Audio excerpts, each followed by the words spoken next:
هذه دعوة نتطلع دائما إلى تكرارها، لأن البيوت هي الملاذات الآمنة من هذا العدو الخفي. الحالة الصحية لجميع المصابين 91 مستقرة والحمد لله. لدينا 18 حالة تعافي، وننتظر إن شاء الله المزيد من حالات التعافي خلال الأيام القادمة بعد أن تجتاز الحالات فترة الحضانة 14 يوم، ولا سيما في منطقة بيت لحم. اليوم تم تسجيل 6 حالات جديدة.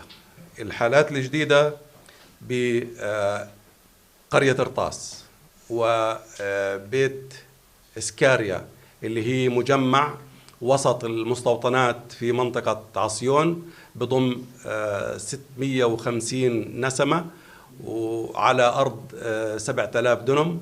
هؤلاء المواطنون هناك يقاومون ويتحدون الاستيطان، والآن هم يعانون من الحالة الوبائية بوقوع إصابة لديهم، وهي لشاب عمره 19 عام.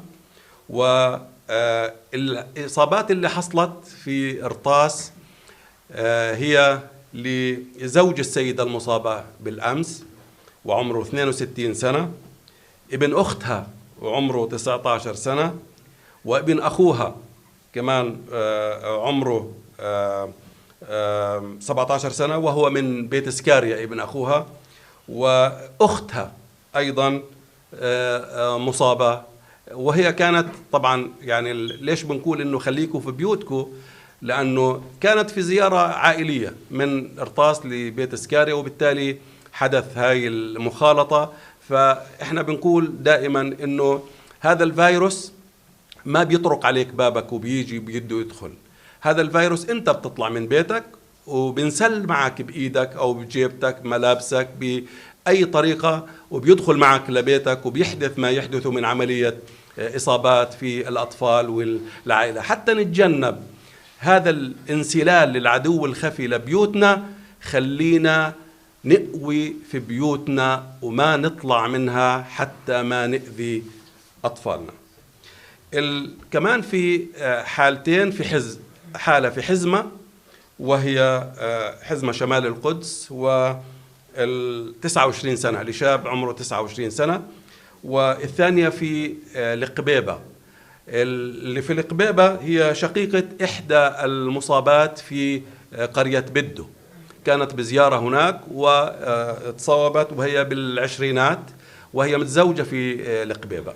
هاي كمان إشارة إنه إحنا كل الإصابات بتصير من المخالطة والزيارات الودية اللي بتنجم عنها مثل هاي الإصابات غير المقصودة. ولكن أنا حبيت أحكي لكم هاي العلاقات بين المصابين بسبب حتى تتنبهوا إنه ممكن أخوك أو أختك أو بنت أخوك أو أي قريب إلك بزورك أو أنت بتزوره ممكن يتسبب لك مثل هاي الإصابات. فبالتالي تجنبوا الزيارات العائلية واحرصوا على التباعد الاجتماعي، يعني ابتعد تسلم. كل ما تباعدنا في زمن الكورونا